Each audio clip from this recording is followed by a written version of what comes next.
I would like to share an insightful lesson as quoted by Rabbi Elias Schwartz. The Pasuk in Shoftim says, Tamim tiyeh im Hashem Elokecha. You should be complete with Hashem your God. Rabbi Yitzchak Elchanan from Kovno said, in Tehillim, the Pasuk says, Torah Hashem Tamima. God's Torah is complete. The same word, Tamim, complete, is used for Torah and Klal Yisrael because Torah and Klal Yisrael are one. They are indivisible. A Sefer Torah is complete only when all the letters are included. If one letter is missing, the Sefer Torah is pasul. It cannot be used until corrected. And it makes no difference which letter is missing, whether it is the Mem from Moshe Rabbeinu's name, or whether it is the Mem from Mekoshe Sheitzim, who was Mechalel Shabbat by chopping wood. Such a Sefer Torah cannot be used. It does not have the level of Kedusha that it should. One missing letter destroys the Shleimut, the completeness. So too with Klal Yisrael. If one Jew is missing, if one Jew falls by the wayside, then we lack Shleimut. We lack completeness. Last summer, in the midst of the war, there was a special funeral on Har Herzl. It was supposed to be sad, and it was. It was supposed to be an honor to a life too short, and it was.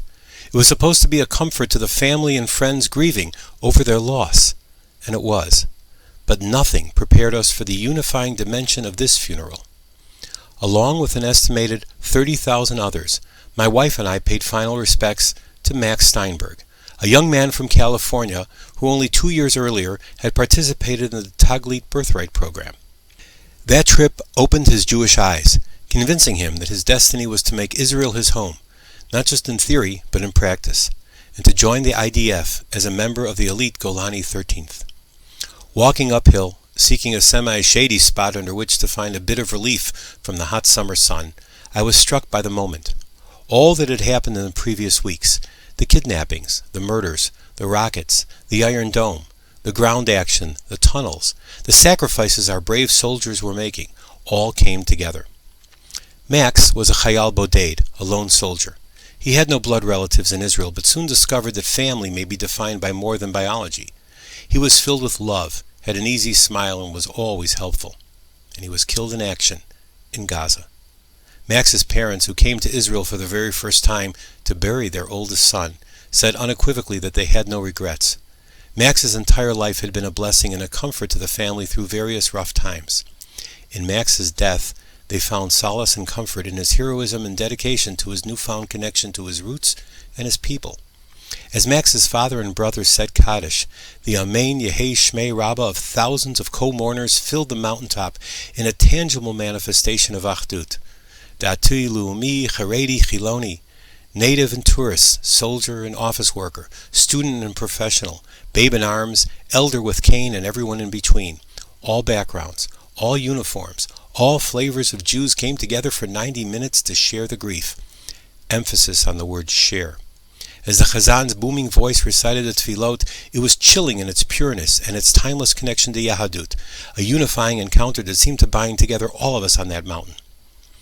In these days between Shivasar B'Tammuz and Tisha B'Av, when we mourn for the Churban, shedding tears not just for the past, but for the future, for the rebuilding of the Beit HaMikdash, we need to daven better, to learn more, to increase our Shmirat HaMitzvot and Maaseh Chesed. And all of that is happening every day and every way around the world. But we also need to do something else, to express our Hakarat HaTov for the soldiers who daily demonstrate, as Rav Aaron Lichtenstein, Zecher Tzaddik Livracha, explained, the highest form of Gemilut Chasadim, putting your life on the line to protect someone else's life. Precisely what Max Steinberg did. Disconcertingly, throughout the Levaya, red alert signals were going off on smartphones all around us. While these rockets were targeting south of where we were, they underscored in stark, tangible terms the significance of what Max had died trying to accomplish, the unfinished mission, the objective still to be attained. As we recall the grief, we cannot forget the lesson Max taught us, not in his death, but in his life. Max taught us about the oneness of Klal Yisrael. A young boy, not Dati, not Chiloni, just a boy. He felt a connection to Israel, to join himself to his roots, to his people, to their rich history and their magnificent destiny, and he answered their call for help. Max Steinberg died protecting his homeland, our homeland. We all owe it to him to make a sacrifice, and that of each of our Chayalim more meaningful. Max reached across the ocean and tied together his California family with his newfound family in Israel. We need to emulate that Achdut, that Shleimut. We need to find ways to connect with Am Yisrael, Eretz Yisrael, and especially Torah Yisrael, to strengthen our faith, to increase our dedication to Tefillah, Tzedakah, and to Ma'asim Tovim, to be sure that all the maxes of this and every battle we have faced and Chas v'Shalom will yet still need to face will serve valiantly and successfully until that most amazing of times when we will have war no more with the coming of Mashiach Tzidkenu b'mheira v'yameinu.